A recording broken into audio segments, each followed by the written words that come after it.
Welcome to a new episode of Coming Home Within Yourself. Today I'm in Silves with Nadia. Hello. And before we start diving into your story, maybe tell a little bit more about yourself, who you are, and where we are now. It's quite unbelievable that we are in Silves. It's still like I've been here 2 years, but still very new to me. I believe it, of course. I lived the life, but it's still not quite settled. Yeah. So my name is Nadia. Originally I'm from Ukraine, but I left Ukraine many years. What age? I was 18. 18. Yeah. I went to Holland. Yeah. For study, I think. Study in university, and then I never came back. Because it was not planned, but again the road took me through different countries, different places. And talking about your podcast, Coming to Yourself, I think now if I think about it, that was my long road to myself. Because when I was young, and Ukraine at the time, it just became independent, and I'm talking 96. So Ukraine became independent in 93, and I left the country in 96. So coming from the third world country, I spent many years trying to be a global citizen. Yeah, but must be a big difference from the Ukraine to the Netherlands. It was unbelievable. The difference was like even we could use computers in university, and of course. Oh, you didn't have them in? No, I didn't. Could even imagine. It's mobile phones arrived, and I was like still the big ones, and in Ukraine they still didn't have it. Okay. And all this, and I spent many years trying to become global citizen, and because coming from Ukraine at the time, I think people were cleaners and so I spent many years trying to prove myself mostly that I'm educated, capable, able. And of course, I thank my mom a lot for that, because it was very uncommon at that time. Because she taught you to be like that. Yes. Yeah. And I learned English, which in Ukraine at that time was very unusual. People didn't see the value in it. And what was it, do you think, that your mom was so, that it was so important for her that you learned it? Because my father was very traditional. And I think this was my mom's vision of her, how she would have liked her life. Her dreams. And that's why she was very educated. My mom is still alive. She had a wonderful job, but I think she could have achieved so much more if it was not the time and place where she was born. Yeah, different time. Yeah. So that's why I think she put all her dreams into support of my studies, career. She really supported that I become independent. And how was it then for your father? Because that was a big difference between them, I think, how they had a world vision for you. That's so true. And I think when my father, at the end of his life, he was very proud of me. But at the beginning, he never showed. And he was all this nonsense, living in Holland, and he didn't really support, but I discovered later he was proud. Oh, yeah, that's good to know. Good to know. That you have, Unfortunately, I think I discovered it already when he was very ill, and then he died soon. Yeah. But at least we discussed, and I discovered that he was very proud. Yeah, but later on in his life, and it would be nice maybe that you heard it more earlier during the time you were... Or some support. Yeah. So, that was... basically my mom, but then I think I was very lucky that I was in Holland, because Holland gave me a huge belief in myself, because women in Holland are very independent, and I learned very early, and I embraced it. And what was the choice of coming to Holland? What was the specific study? Or? Yeah, because in Ukraine I studied in this university, and it was a subsidiary, a group. It was like trial group, and it was subsidiary of the University of Utrecht. Right. So they did this. They exchanged students or something like that. So they established a group in Ukraine, sort of to support Ukraine, and I was a student in that group, and then I won the scholarship to go for 1 year in Holland. Yeah, that's nice. Yeah, it was amazing. Yeah. And then, of course, when I came to Holland, after 1 year finished, I didn't want to go back. I love that free life, you know. But that's living the contrast of what you knew from the Ukraine and then go to Holland. And what I also want to talk about is, because you said my mom supported me, my dad at the time he didn't show it, but later on I noticed that he also was proud. But you had to make the decision to go. How do you find the strength or the belief in yourself to make the step from the Ukraine to Utrecht? Of course, you know, when you're young, you're a bit crazy, and I really wanted to see, because I come from a small town in Ukraine, and even when I moved to university, that was already a big step, and I loved it.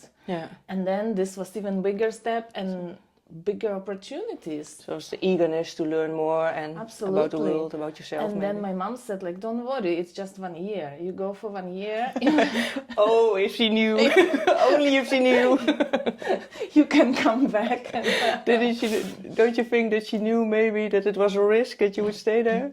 I don't think we thought like that. No. Because we knew nothing about Holland. And it was really just go for 1 year, survive it. And survive it really also. Because it's so different. And how would you live, like even, you know, every day?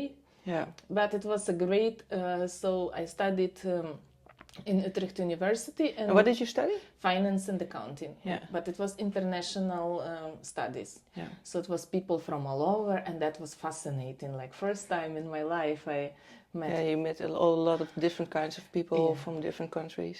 And Utrecht, if you know, it's a lovely city. Yeah. It's really great student life. So I was fully into it. Yeah. And then the big difference from a small village to a big city where everything is, almost everything is possible. And totally. Yeah. So then after 1 year of study finished, I didn't want to go back. Yeah, okay. And my parents didn't have the money to pay for it, so I worked like 3 different jobs at night and stuff, and they paid for to my make studies. sure for you that you could stay there. Yeah. Let's zoom into that in a later story. First, I want to talk to you about what is coming home within yourself. Yeah, I'm very curious because the podcast is called Coming Home Within Yourself. So I would like to know from you, what does it mean, coming home within yourself? And also, at this point in your life, how do you feel about it for yourself? Actually, your podcast make me thinking about it because, coming home in a sense of like home, where is home and what is home? So I left the place where I was born many years ago. Then I've spent 20 years living in different countries, 16 years in Asia, and none of it was home, if you think. And always like a little bit of the feeling of searching, what is your home? Or was your... I think to start with, I was not searching, I was really loving the adventure.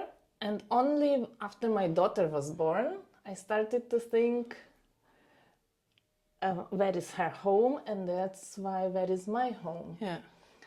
And of course, you know, the saying that the home where your heart is, I do think it's very true. The home is where you make home. Yeah.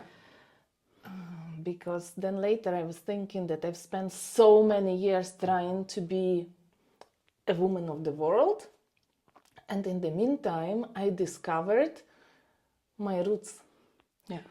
Because first I was sort of not denying it, but I wanted to belong to world and civilization. What was the urge for you to be a woman of the world, do you think?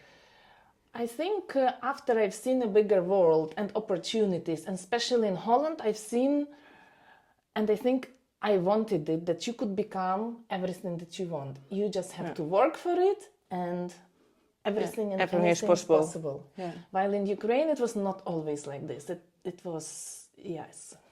Yeah, so that opened up for you, that was a possibility to be everything you wanted when you were in Holland. Yes, and I started to work. My career was going really well. I loved what I did.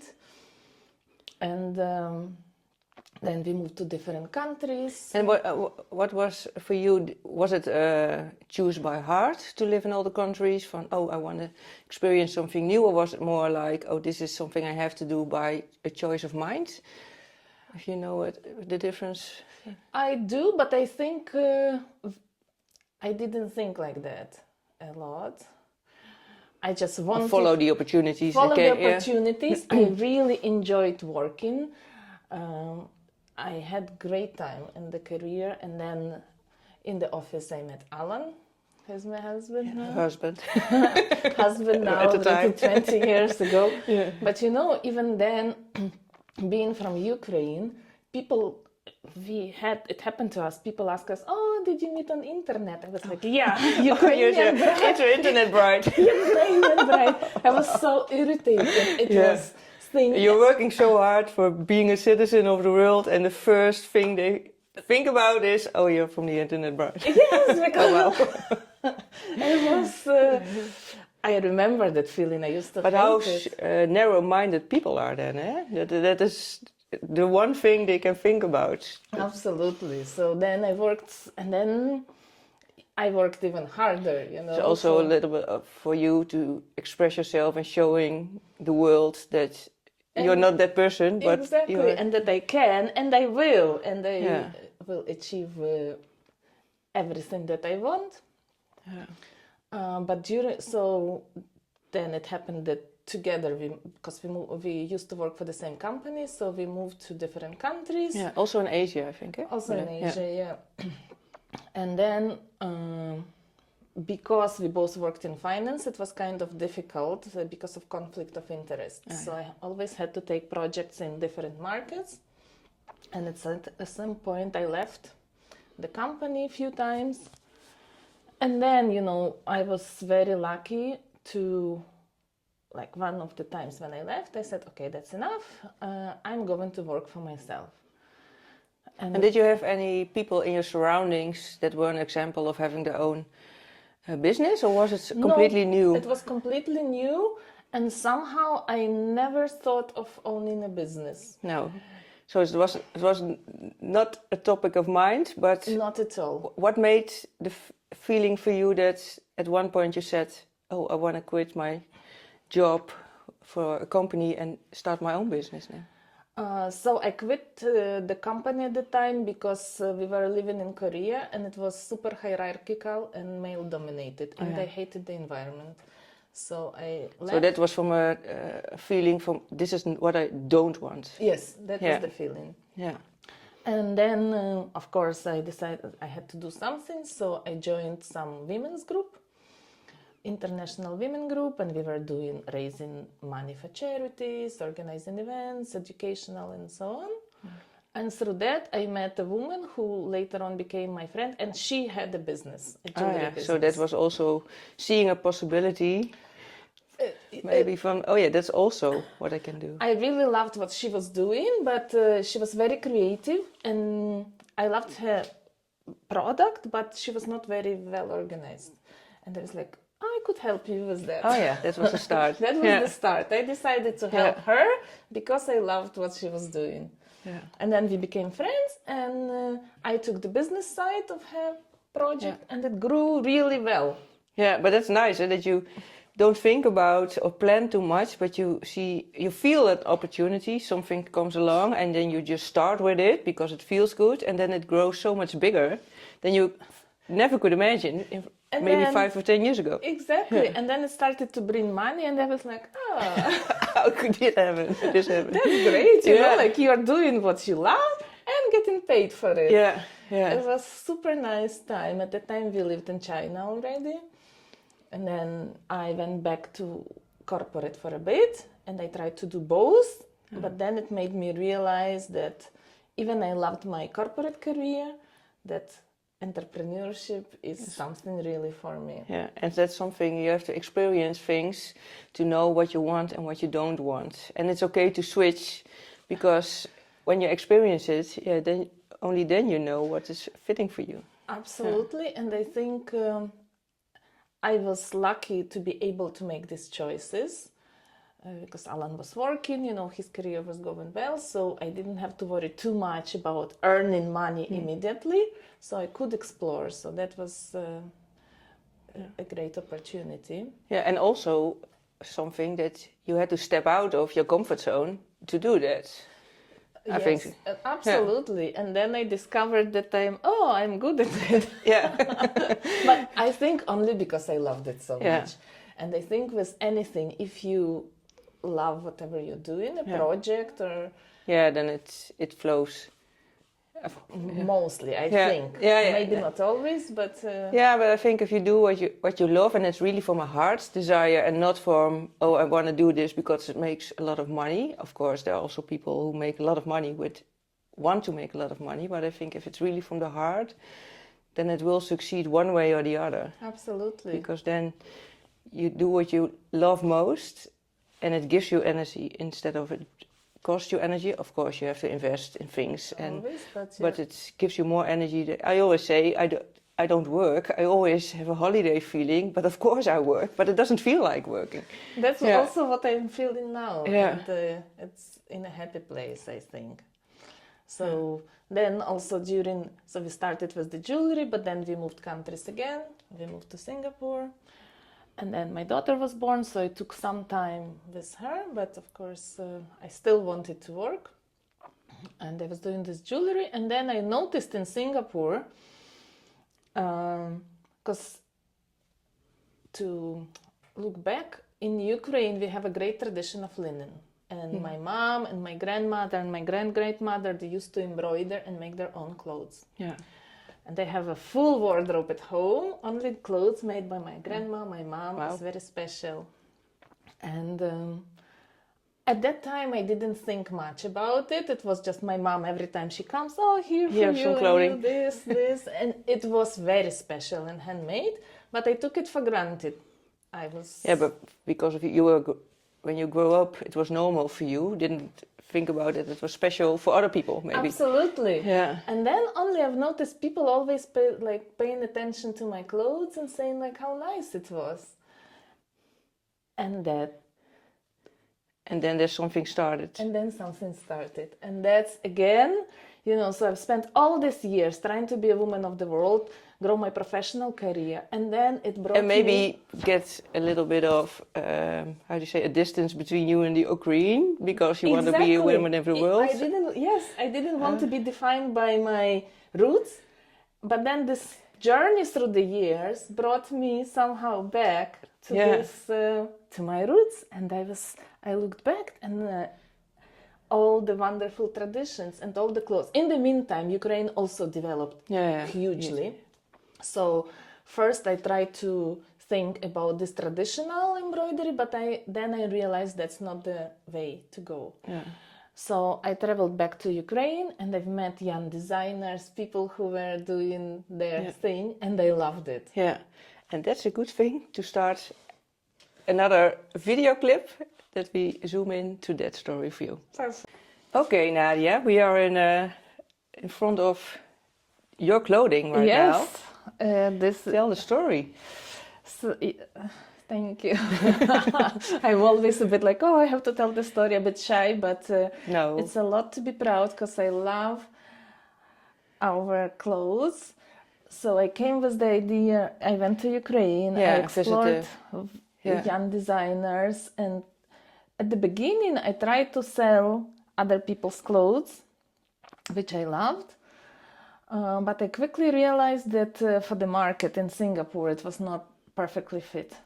Oh yeah, the different styles, and because the weather is so different and all. So I thought, okay, I'm going to make my own. Oh wow! And then it was thought that you had a lot of time to think about, or did it go really fast of thinking about it? It went very naturally, because when I tried to sell this other designers' clothes, the people loved the idea, but the fit was not perfect. Yeah, so you knew what people wanted? I knew what people wanted. And then I went back to Ukraine. I found this studio who had a young designer. She just graduated, and she had also many ideas she wanted to grow. She had her own brand, and I offered her to collaborate and to make a small line for me. Yeah. Because of course I know nothing about making clothes, technically. No, but you had a passion about I had a passion. the Ukrainian style. Yeah. And of course, I love, all my life, I loved linen. Linen, by definition, is the only organic fabric that exists.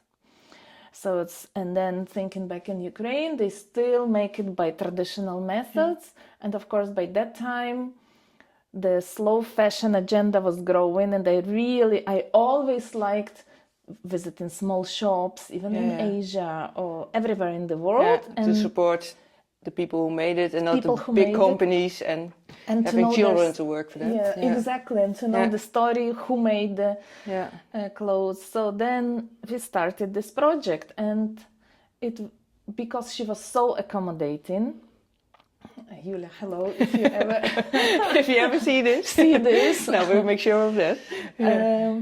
She was super helpful and accommodating. So everything I said, how about? She was like, yes, let's do it. Yeah, so she was really enthusiastic. Really enthusiastic, and she's very skilled. And so she owned the studio with 6 ladies working there. And these ladies were also, they were up for a challenge to think that their clothes will be sold in the other part of the world. Yeah. They were very excited. Because that's like what you said in the beginning of your story. You were only living in Ukraine, in a small town, not knowing what was possible in the world. So now you gave the opportunity also for other women to dream bigger than what they maybe have learned from so far in Ukraine. Yes, absolutely, and to be proud of it. Yeah. And it went really well, but also because we were small, everything is handmade and super well done. Yeah. And people recognized it immediately. I didn't have a hard time to sell it because people loved the quality. Yeah, they saw the quality and that it was.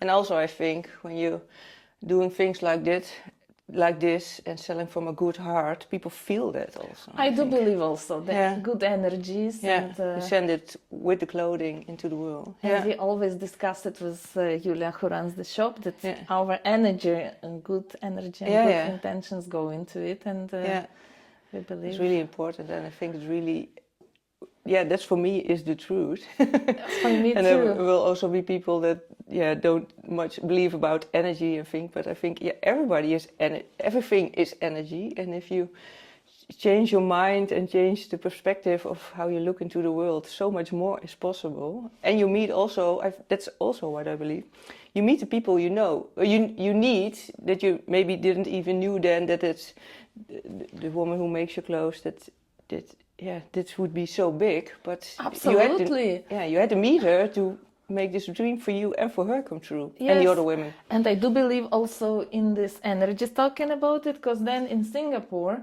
I met some other women, and we were all in the same situation. We had our product, and then we decided to combine our efforts and open a shop. Yeah. Oh, together. Different kind of products for the different people, but one shop. One shop to support each other, because none of us had the experience running retail, and it was scary because Singapore is super expensive. And it's a different kind of country than in Europe, I think, to maybe start over there. I don't know, but that's what I think. It is very difficult and very expensive, so the risks are very high. Even rentals is... And then it was a very good energy between us, and we decided to share. You combined your strengths? Yes, and then we all worked in the shop. We took turns and helped each other to promote collectively the shop. And everybody maybe his own experience, and you with your finance background and other people with other backgrounds. Yes, absolutely. Then we had a lady who was really good in styling, so the shop looked so good. So from the day one, it went well. We didn't struggle. No. Even there is so many stories that like retail is in difficult times. Yeah. I think people again love the energy. They love to come to the shop to talk to us. So we didn't to meet the people who make this. Who made this? Yeah, because if we pick one, this is based on the traditional embroidery and all linen. But now I tried to make very Mediterranean to fit. For the Portuguese. It's very nice, and this is Yeah, you are still in contact with the people who made this. Yes, yes. Yeah, really nice. And I was here in the store for a week when you were on holiday, and people are really drawn into the clothing and the fabrics and the quality. And then, when they hear the story, and you said beginning from, I want to make it a little bit more small, or you used other words, but no, you have to stand out, because this is important that people see this and know that there is you who makes this and support people in the Ukraine. I believe it.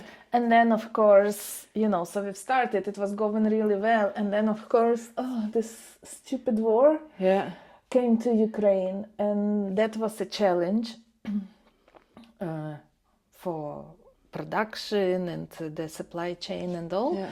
But most of all, by this time, I love these people. That's like my family. And they had to go through this horrific time. So then I took it upon myself. I said, don't worry, we are going to make through this. I'm going to support you. Yeah. And I took their salaries, and I took over the studio to, even if it was not selling, I was still going to... They had a paycheck every month. And, yes. Yeah. But they, these women, they amazed me. I remember last year when there was no electricity, no heating, and it was dark and cold, they still came to studio to make clothes. Wow. Yeah. They turned up, and they didn't want to feel sorry for themselves. They said they need to do this because otherwise they sit at home and cry. And they wanted to have a purpose, and they wanted to be proud of what they do, and they don't want a donation. They want to work to really sell things. And sell things, which to me this was a different level. And of course, for the clothes, I like to sell because it's good quality. But of course, now people, when they hear it's from Ukraine, it's from the story behind it. Yeah. So I learn a lot from even these women who make clothes by hand, how proud they are, how resilient they are. And then to me, I'm just super happy, to own such a beautiful business. Yeah, it's really nice.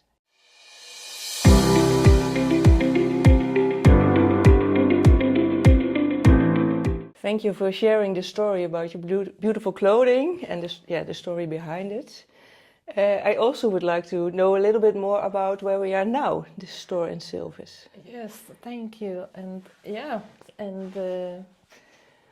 long story short, we moved to Portugal 2 years ago. And what was the decision to move from Asia to here? I think it was a perfect storm, because COVID in Singapore was very difficult to survive. I was really in a lockdown, and then you have no family, of course, in many countries, but we were really on an island, and it was very, very hard. And then rentals went up, my daughter's school was moving, it was a perfect storm. Yeah. And I think, I don't know, we decided we want to, and of course there was a war in Ukraine, so I wanted to be closer, because my mom is still in Ukraine, my brother, so I wanted to be in Europe. Yeah. And in general, we thought it's time to go back. Our parents growing older, we want our daughter to spend time with her cousins. It was just made sense.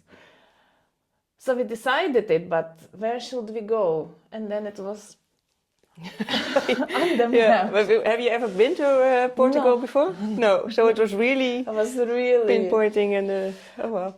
Yeah. I mean, we've heard stories, because by that point I think Portugal was advertising a lot, and of course it has this beneficial tax regime for 10 years for people to move in. And it has a good weather, most of the time, because there's a lot of rain. There's a lot of rain recently. And we decided, okay, let's go. And we move and we see how it goes and keep another option. So really open-minded. We see how it goes. Does it work out, we stay. And maybe if it doesn't work out, we move. Because the other option was to move back to Amsterdam. Yeah, because you were both there. Yes, that's where we've met. Yeah. But I think the weather was a little bit more. Yeah. And of course, then this was a shock to my system. Initially, we were planning to live in Lisbon, but it didn't work out, and we moved to Algarve, and that was a shock, this slow lifestyle. It's really different. I can share some stories about that. And coming from Asia, where non-stop. Also in the Netherlands, just in the shop by the cashier, when you want to pay your groceries, it's really going slow. Like really different. It took me a year to adjust your system, to slow down yourself. Absolutely. But again, I think it's all in your mind. The moment I switched my mind, I started to be happy and things started to work out for me again. I think it's a choice you make. It's a choice. To choose to adapt and to feel good, or to let it be a struggle. Absolutely, because for the first year I was physically being here, but mentally still in Singapore, because all my friends, my business, everything was there. So you had to leave that also. You had to leave it behind. To share a store with the other women. So at the end, there was a friend of mine. She took over the store, and I'm still selling my clothes there, and it's going very well. But first year, I spent like every few months traveling to Singapore, and still on that. Yeah, holding on to it. Holding on to it. And then I realized this is not the way to live my life. And the moment I let it go, I switched it in my head. And how was that for you? Because I can imagine there are also people now watching or listening and feel some kind of struggle. How do you get the knowledge of it for yourself? Was it something that you were thinking about, or was it something that you were feeling that came up to you from? I think I was thinking about it. I was listening a lot of motivational books. I love Headway. I don't know if you know the app. No. You could subscribe and they give you summaries of different books. And you could choose the topics. And I was thinking about positive They give you titles. Thinking. Yeah. And they give you a summary. And then if you're interested, you could buy a book and read it. So I was listening a lot to that. And then we started hiking, and I started to sort of let it go, because first I was like, I must do to keep control. But the moment you start letting it go, and like my business, my clothes were always about slow fashion. Slow fashion, but you didn't have a slow life before that. Yes, so there was always a bit of a conflict. So you talk about how they are made, how natural they are, but you work so hard and you're keep running in the rat race. In this rat race. It came to me actually in one trip to Singapore. I was meeting friends and everyone was so stressed because life became more expensive. Everybody had to work more harder, and everyone was in such a stress. And I was sitting and looking and thinking, I'm so happy I'm not part of this anymore. Oh yeah, you could make it. You saw the distance. Yes, I've distanced because myself. You zoomed out. Yes, and it clicked. Oh yeah. And then. But then you still have to make the decision to do it in another way than you always had done it. True, but I always wanted to do for me this was not a choice to sit and do nothing. No. And first I was thinking I could develop online, but people still want, with the fabrics like this, with the slow fashion, you want to feel and see. I can imagine. Because online it's also a busy world, competition and all. Yeah. And I tried to contact some shops here, and then somehow it dawned. For maybe selling your clothing in another one. Yes, shop. but it was somehow not. I didn't. I think it was meant to be. That's what I When think. you feel a lot of struggling and things don't work out, then there's something more fitting for you, that you have to find out what it is, that it's going to flow. I believe in it. And then somehow I met these other ladies who were also having small businesses, participating in the markets, but I never wanted to participate in the markets. And I was talking to them and they said, oh, did you ever think about opening the shop? I said, yeah, I did. Kind of. Kind of. But I was not set in my idea. And then they said, oh, but there is this place in Silves. now empty for Oh, rental yeah. for the shop. I was like, okay, I'll go and have a look. Yeah. And what did Alan think? Oh no, here we go again. Here we go again, exactly. He was like, oh no. But you know, and then again, the moment I came to this space, I knew this You was felt it. Yeah. I knew, yes, I didn't have to doubt, like I entered and I knew this is it. But that is a really important thing what you say right now, because a lot of what we have learned is to make decisions with your head from, oh, is it maybe the good place? Am I able to sell enough to, think about all the possibilities, or maybe what can go wrong. But if you really feel like this is it, then you don't want to take over. Your mind doesn't want to take over. You have to listen to your heart and your gut feeling and your. I think it's very important to let yourself to think with the heart and not with the mind, because as I said, I knew it, but of course I said, okay, I'm doing it, but from the moment it can be scary. And then it was scary. Then the moment, so I went, I quickly signed the contract, but between the contract signing and opening, it was all the doubts. What if it doesn't work? Then your mind takes over. Maybe, or you get people in your surroundings that want to give you Alan. good advice what to do, but they're not you. Only you know what you're feeling, and you can do the work of making it a success or not. Yeah. Absolutely. And then even now, I was talking with the girls from our studio, and they were like, "You see how good that you did it, because all the doubts and all." Yeah. And but as we spoke earlier, I really care about this. I care about natural products, who makes it, artisanal, handmade. So I knew, like, I didn't have exact plan, but I knew what I don't want. I don't want mass produced. Yeah. So and that's also a big thing, that you know what you don't want, and then it clears out what you do want, or people come in your pathway in life. And then from that, it was just a pleasant journey to find products that fit the description, because I decided it has to be like a lifestyle boutique, not only clothes, because clothes are a bit niche and limiting. Yeah. And again, in Portugal, there is so many beautiful products, like these beautiful ceramics, the beautiful olive wood, like cork, you name it, the textiles, the artisanal baskets. I will make a movie and show you what is in the store, that you can see a little bit more about it. Yeah. It's so exciting. And then, of course, when I opened, I started to meet people like Nadia, who makes styles. For the episode before this one. Yeah. And then Wendy, who paints, and other people. So people already contact me on Instagram, or they come in, and we get to work together. So it's just supporting each other, working, and also meet a lot of people that you otherwise you wouldn't even have. You wouldn't have met them. Absolutely. And this is also what you said in your stories, and I feel like that. I meet really nice people in the shop. Every day I meet nice people. Yeah.